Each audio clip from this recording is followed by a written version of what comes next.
Bonsoir à tous, bienvenue dans votre émission La Réunion Léla. On va parler langue créole, patrimoine réunionnais. On en parle dans Causement Réunionnais.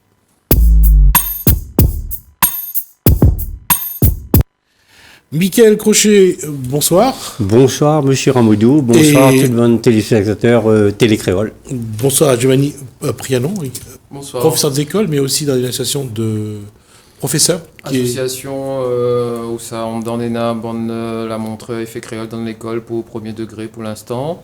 Et puis il y a aussi un de parents d'école aussi, parents d'élèves, pardon.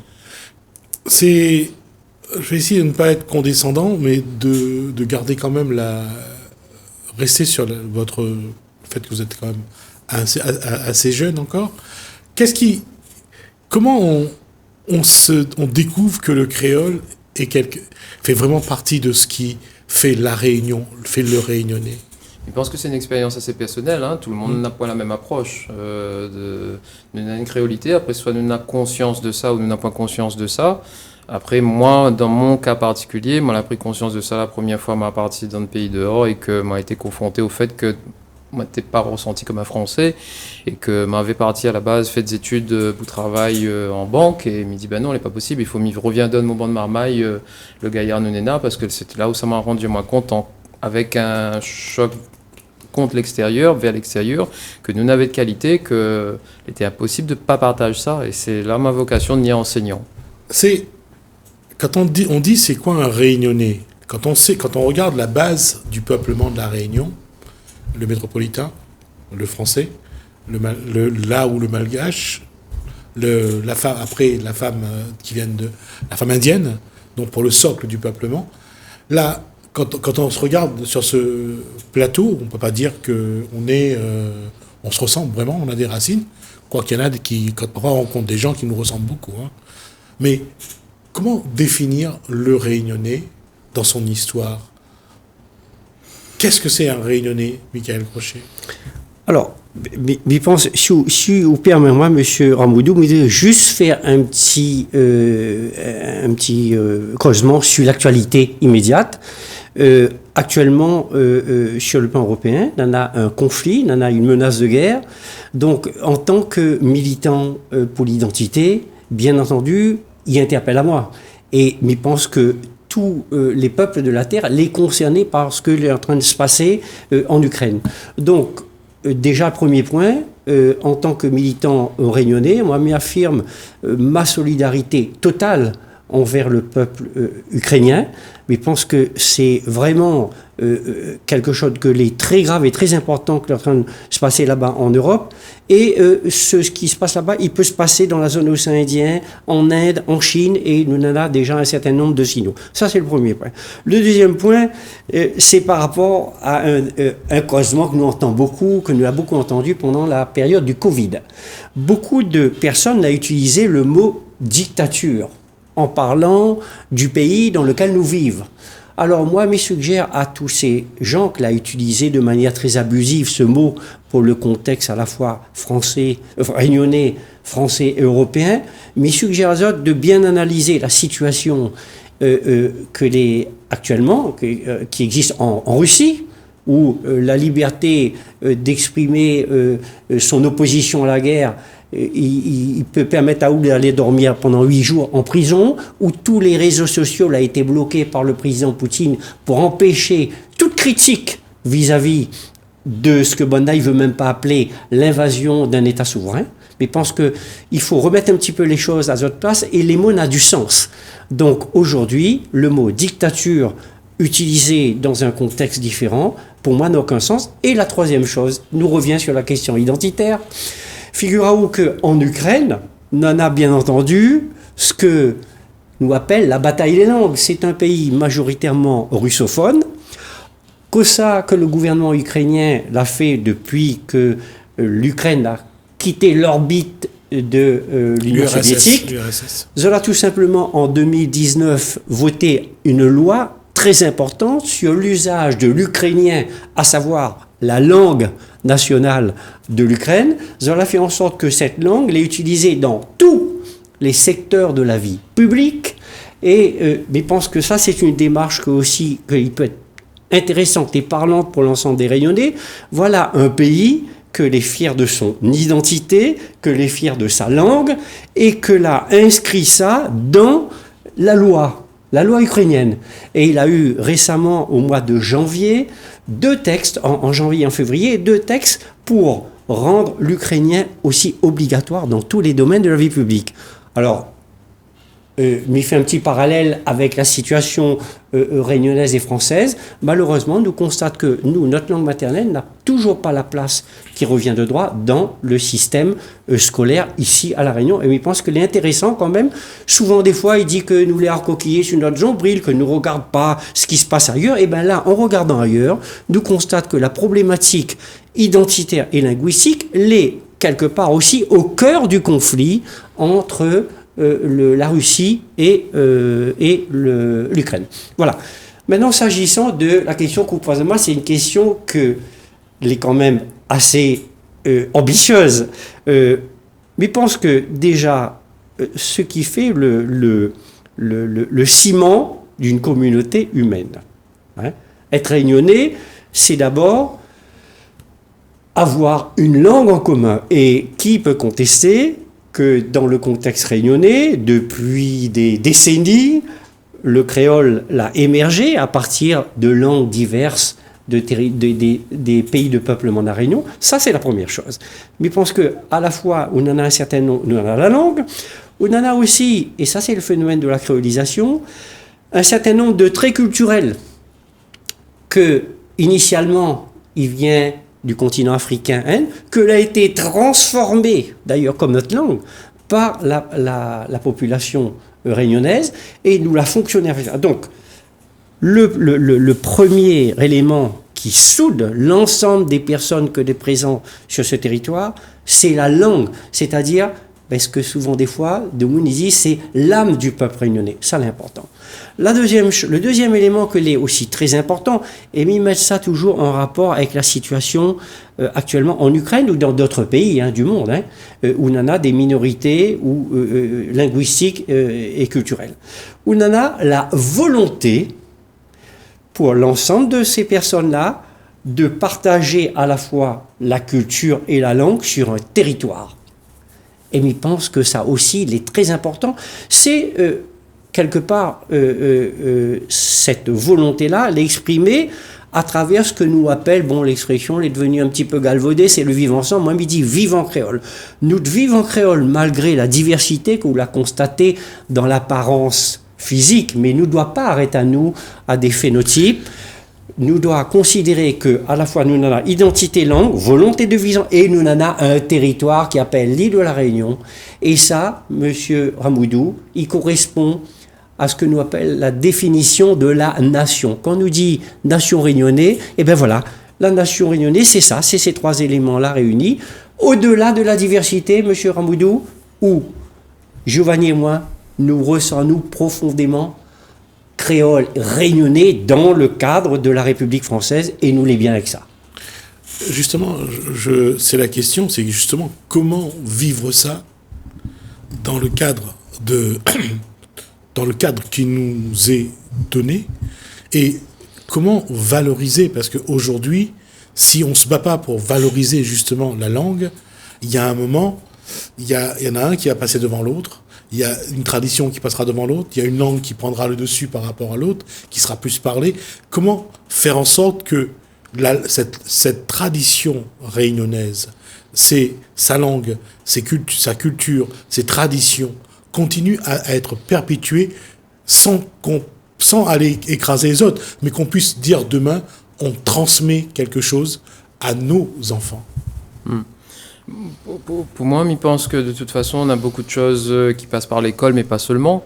C'est-à-dire, on a tous aussi le côté création. C'est-à-dire que mettre devant le créole réunionnais, c'est pas borde les autres, mais c'est base à nous, c'est notre ciment. C'est comme il a dit tout à l'heure là, c'est un parmi notre bande principale sous-bassement, c'est la langue créole réunionnais.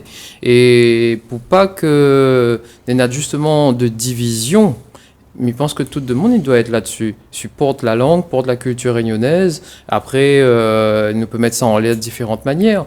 Mais un levier principal, c'est l'école. C'est l'école, et que tout est mettre d'accord pour changer l'image du parent, un tel ou un tel ou un tel ou un tel, qu'on a une image de telle langue que serait plus gaillard ou telle langue que serait plus gaillard, et dire, bah écoute, nous galise toutes, nous laissons un territoire où ça nous a au moins 2 langues, créole, réunionnais, français, et ben allons profiter de ça, apprécier le fait que Marmaille et Gain travaillent avec 2 langues, comme dans d'autres territoires, et que les films montraient que il développe son esprit autrement, comme ça, il n'est pas fermé, comme dans d'autres États où ça n'a une seule langue et où ça la nation de ces États-là, ils ne pensent pas pareil. Et ça, ils voient ça en Europe. Par exemple, bande français, c'est parmi les seuls bandes français de l'Hexagone, que l'est né là-bas, qu'il a grandi dans la langue française. Ils ne pensent pas pareil, bandes allemands ou bandes pays plus nordiques où ça n'a d'autres langues. Et ils n'ont pas la même, tolérance face à d'autres choses ou d'autres apports qui pourraient être, qui ramènent dans d'autres langues. À nous, nous réunionnais, comme M. Crochet l'a dit, nous n'avons un apport de langue européenne, de langue française, et pas seulement que du français, des langues régionales de France, un peu partout, et puis surtout aussi beaucoup de choses de différents continents. Et ça, nous les riches de ça, ne peut pas aborder ça. Et quand on rend compte qu'on est riche de ça, on dit, c'est quand ça, par exemple, pas besoin de voyager, même dans le chemin, des fois on dit, l'y rayonner, après on entend l'y causer, on dit, non, peut-être pas. Ou un Marmaille, il est totalement rouquin, on dit, Marmaille, là, ils sont en Irlande, on allait voir, c'est un yab dans le chemin, il causait coup par rapport, on était à côté de lui, on dit, il est super. Le gaillard. Oui, mais monsieur Romulou, moi, m'y retrouve à moi dans ça que Giovanni est en train de dire là. Et ce que l'est quand même intéressant, c'est que lui et moi, nous appartient à des générations différentes. Mais je pense que là, à travers ce dialogue que nous va commencer ensemble et que nous va approfondir après au fur et à mesure, mais je pense qu'il est important de souligner que à la fois tous les Giovanni de la planète réunionnaise et tous les militants comme moi de la précédente génération, quelque part, nous doivent travailler ensemble. Mais je pense que c'est une nécessité, c'est une obligation à la fois morale et, je dirais même sur le plan éthique, que l'est extrêmement important. Et cette volonté de transmission que moi, mon nana, va, bien entendu, va pas fonctionner à sens unique. C'est-à-dire que Giovanni n'en a aussi une autre vision du monde que moi, en tant qu'ancien aîné, que moi, les prêt à partager. Mais en même temps, cet échange entre lui et moi, symbolisant, si vous voulez, 2 générations différentes, c'est quelque chose que va, à mon avis, va faire avancer le dossier de l'identité de la langue, parce que jusqu'à maintenant, moi, je regrette un peu de constater ça, moi, là, appartenu à une génération que nous va dire qu'elle était un peu dans la peur par rapport à cette question identitaire et linguistique. Aujourd'hui, je pense que nous sommes dans une bascule générationnelle et que l'est possible aujourd'hui que lui et moi, comme tant d'autres, nous mettons ensemble et nous fait avancer ce dossier-là, tranquillement et sereinement, mais avec de l'audace, sans avoir peur. Reste que, d'une part, il y a déjà le cadre, il faudra quand même, par exemple pour l'enseignement à l'école, il y a encore un gros travail à mener, pas au niveau à savoir qu'est-ce qu'il y a à transmettre, mais il faudrait que les responsables ouvrent la porte pour que les professeurs puissent transmettre.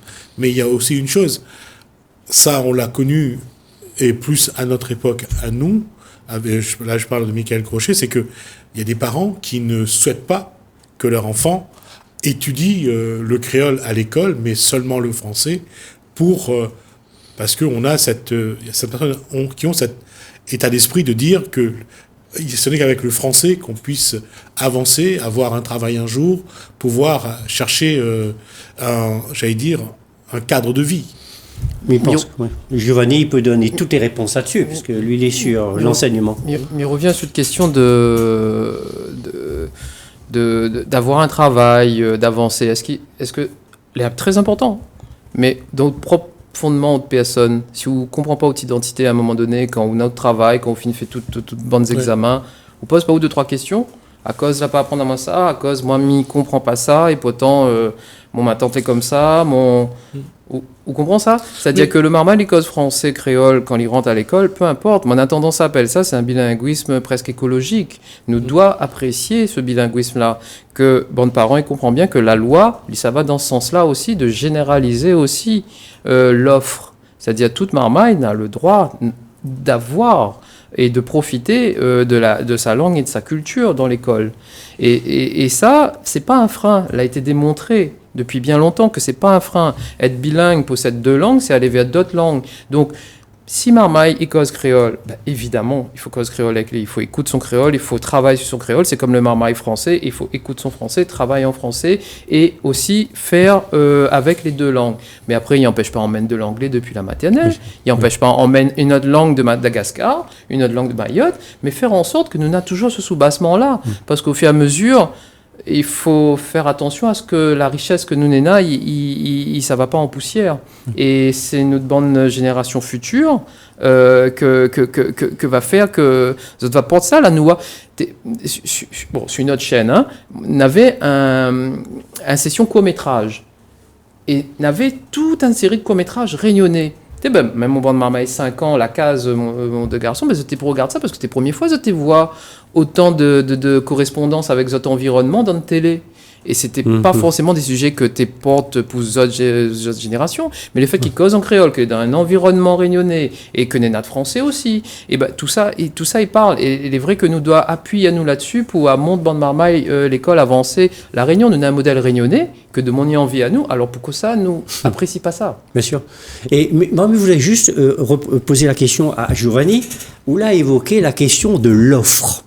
L'offre, il veut dire que le système éducatif, il donne la possibilité aux marmailles, depuis le premier degré jusqu'au bac, de bénéficier soit du bilinguisme, soit d'un enseignement langue et culture réunionnaise avec l'histoire. Est-ce qu'aujourd'hui, où les dans la machine, on l'a désormais à la retraite, on l'a quitté l'éducation nationale, est-ce que vous estimez, premièrement, que cette politique que nous appelle d'offres, il existe à La Réunion? Sinon ça, c'est quoi l'état de la question par rapport à l'enseignement, qui soit de la langue ou alors le bilinguisme tout simplement? C'est quoi le diagnostic aujourd'hui à La Réunion dans le système éducatif? Est-ce que nous en a une offre ou pas réelle? Si nous regardons juste les chiffres, sans faire d'analyse, nous les sur des chiffres que les connus, parce qu'il y a eu un dernier conseil académique avec des représentants des différentes institutions et des associations que les dans ce conseil académique, nous les sur 35 classes bilingues. Mais il laisse à autres relativiser sur le nombre de communes qu'il y a sur la Réunion. Donc il veut dire que est-ce que nous avons une classe bilingue partout sur la Réunion? Il veut dire non.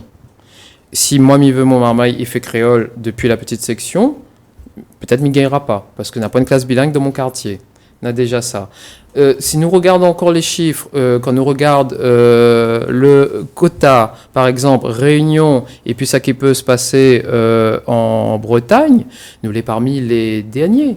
C'est-à-dire l'offre, en fin de compte, et correspond à vraiment, on a peut-être 5% du public que les concernés, alors qu'en Bretagne ou en Corse ou dans d'autres territoires de l'Hexagone, l'offre est plus importante. Mais aujourd'hui, ça qu'il faut voir, et là, il revient sur ça qu'on l'a dit, c'est que m'y fait un retour sur ça que nous l'a fait en tant qu'association à un moment donné sur une commune de l'Ouest, que c'était le port, nous l'a fait des réunions de quartier. Nous les partis dans chaque quartier, secteur de quartier, et avant les inscriptions, nous t'expliquons, bon, parents, que ça, il veut dire créole dans l'école. Ça, il remonte à 9 ans, nous a fait ça. Et bien, comment dire ça, en partenariat avec la municipalité à l'époque, ben, nous l'avons fait en sorte que quand bon parent vient pour l'inscription à la mairie, ça t'ai dit, est-ce que ça veut inscrire votre maman en classe bilingue ou pas? Et bien, il y avait des demandes.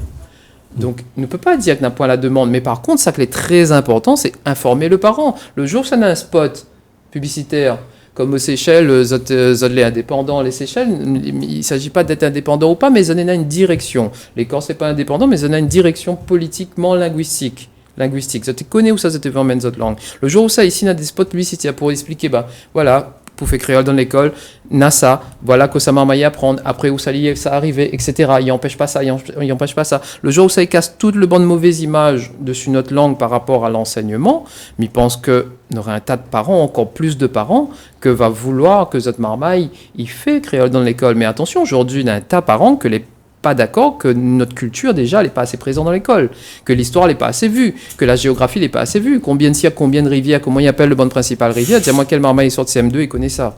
Combien de marmailles sort de CM2 et connaît notre bande 3 rivières principales à cause d'un 3 siècles.